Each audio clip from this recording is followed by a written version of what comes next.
नमस्कार दोस्तों, मैं आचार्य ध्यान आमी। और यहाँ एक प्रश्न पूछा एक साधक ने। उसने बोला है कि मैं तो बहुत प्रेम करता हूँ और मेरे को बहुत दुख मिलता है।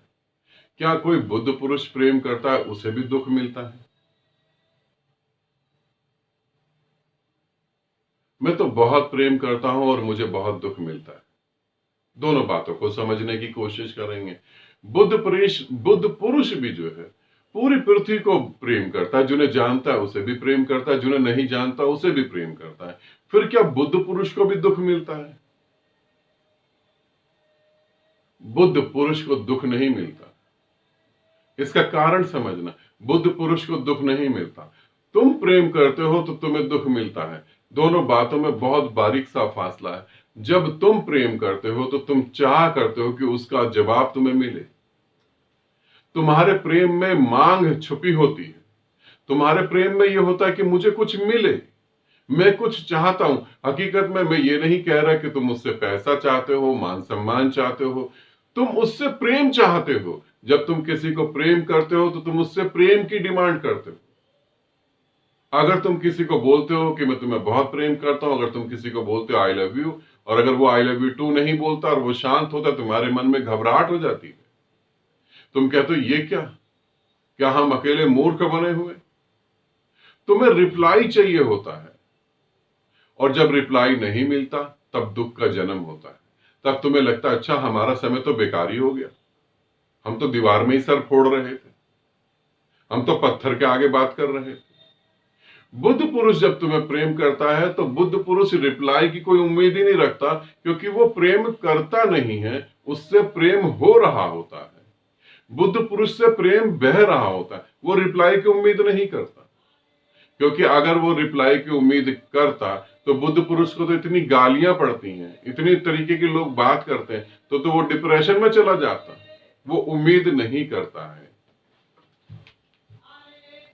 वो उम्मीद नहीं करता है कि तुम उसे प्रेम दो, क्योंकि वो प्रेम मांग नहीं रहा होता, प्रेम उससे बह रहा होता है। वो चाह कर भी जो है तुम्हें गालियां नहीं दे सकता, क्योंकि वो उसके हाथ में होती नहीं। वो चाह कर भी तुम्हें पत्थर नहीं मार सकता, क्योंकि वो उसके हाथ में होता नहीं। बहुत ज्यादा होगा तो वो तुमसे दूरी बनाएगा, क्योंकि तुम उस प्रेम को समझ नहीं रहे होगे। इसलिए बुद्ध पुरुष को प्रेम में दुख होता है, नहीं दुख नहीं होता, क्योंकि उसके पास मांग नहीं होती। इसीलिए वो दुखी नहीं होता। जिस प्रेम में छुपी हुई मांग होती है वो प्रेम हम हमेशा ध्यान रखना। जिस प्रेम में छुपी हुई मांग होगी, जिस प्रेम में डिमांड होगी, वो अंततः नरक का द्वार बन जाएगा।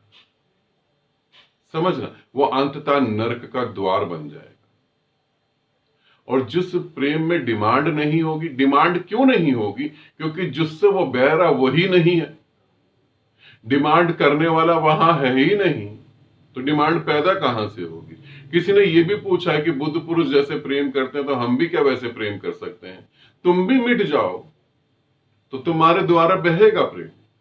यदि तुम मिटे नहीं तो कहीं ना कहीं छुपी हुई मांग तो होगी होगी। तुम कह सकते हो हमारी कोई मांग नहीं है, तुम कह सकते हो हमारी कोई मांग नहीं, मगर मांग छुपी होती है, तुम्हें दिखे ना दिखे। एक उदाहरण दे रहा हूं। एक लड़का एक लड़की से जब प्रेम करता है तो एक लड़का बोलता है मुझे कुछ नहीं चाहिए, मैं तुम्हारे साथ शादी करना चाहता हूं और तुम्हें रानी बना कर रखना चाहता हूं, तुम्हें कांच के जार में एक गुड़िया की तरह सजा के रखना चाहता हूं, कुछ नहीं चाहिए। लड़की बड़ी खुश होती। लड़की कहती कि हाँ मैं रानी बन के ही रहूंगी। उसे क्या पता अभी तो मांग दिखाई नहीं दे रही। लड़की बोलती है कि मुझे तुम्हारे पैसे से, प्रॉपर्टी से कोई मतलब नहीं, बस तुम मेरे साथ खड़े हो जाओ। ये दोनों अभी सिर्फ एक दूसरे पर टिके हैं। कुछ समय बीतने के बाद, शादी होने के बाद, अब लड़के को जो है बिस्तर में ही नाश्ता चाहिए। उसके जूते और मोजे कहां रखे वो भी टाइम टू टाइम चाहिए। उसके कपड़े भी धुले होने चाहिए। अब वो रानी जो है कुछ समय बाद नौकरानी बन जाती।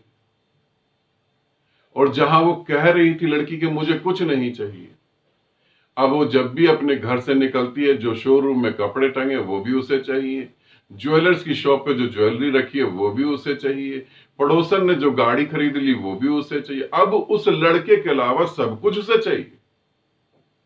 अब मांग का बाजार खुल जाता है। पहले तो कहीं कुछ दिख नहीं रहा था, अब धीरे धीरे सब कुछ दिखता है। अब लड़के को अपना वंश चलाने के लिए लड़का भी चाहिए, और लड़का हो गया तो अकेला बोर होगा, अब उसकी बहन भी चाहिए। तुम्हें देख ना पाओ तो बात अलग है, मगर जो हम प्रेम इस पृथ्वी पर करते हैं उसमें मांग है, और मांग के कारण दुख है। बुद्ध पुरुष के पास कोई मांग ही नहीं है तो दुख कहां से होगा, इसे समझें, ठीक है। और समाधि में उतरे, जहां तुम्हारा मिटना निश्चित है, वहीं से वो प्रेम बहेगा।